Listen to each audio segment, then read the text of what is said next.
Hiniling ng dalawang civilian group sa Office of the Ombudsman na imbestigahan ang paglustay umano sa mahigit 600 million peso confidential funds ng Office of the Vice President at Department of Education.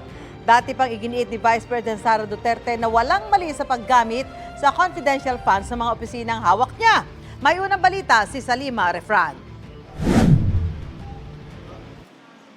Dumulog sa Office of the Ombudsman ang grupong akbayan at koalisyong Tindig Pilipinas para imbestigahan ang kontrobersyal na paggamit ni Vice President Sara Duterte sa kanyang confidential at intelligence funds. Nananawagan po kami sa Ombudsman na seryosohin po yung mga kaso laban kay VP Sara Duterte, imbestigahan yung articles of impeachment dahil hindi nga naganap yung inaasahan po nating trial sa Senado. Kasamang ilang miyembro ng Tindig Pilipinas sa citizen complainant sa isa sa mga impeachment complaint noon laban sa bise sa Kamara. Na-endorso man ang articles of impeachment hanggang Senado. Di naman ito tumuloy sa pagdinig dahil sa puna ng Korte Suprema na nilabag nito ang utos ng konstitusyon na isang impeachment complaint lamang ang maaaring pagulungin laban sa isang tao sa loob ng isang taon. Sa Pebrero pa ng susunod na taon, maaaring sampahan ng impeachment complaint ang bise. Base sa decision ng Supreme Court, ang sinabi naman nila, hindi naman mali yung laman ng impeachment complaint, mali lang daw yung pamamaraan kung paano ito naiakyat.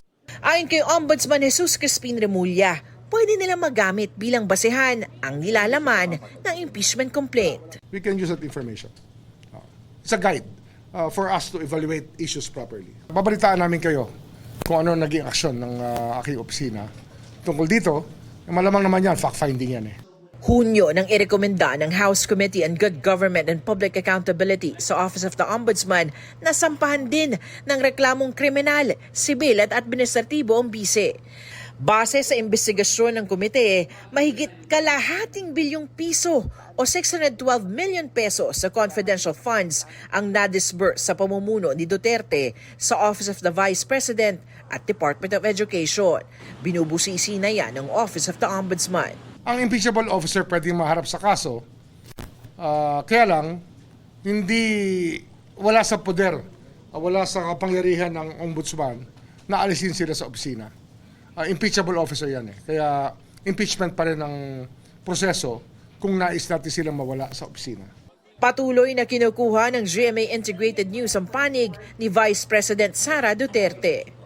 Ito ang unang balita sa Salima Refran para sa GMA Integrated News. Gusto mo bang mauna sa mga balita? Mag-subscribe na sa GMA Integrated News sa YouTube at tumutok sa unang balita.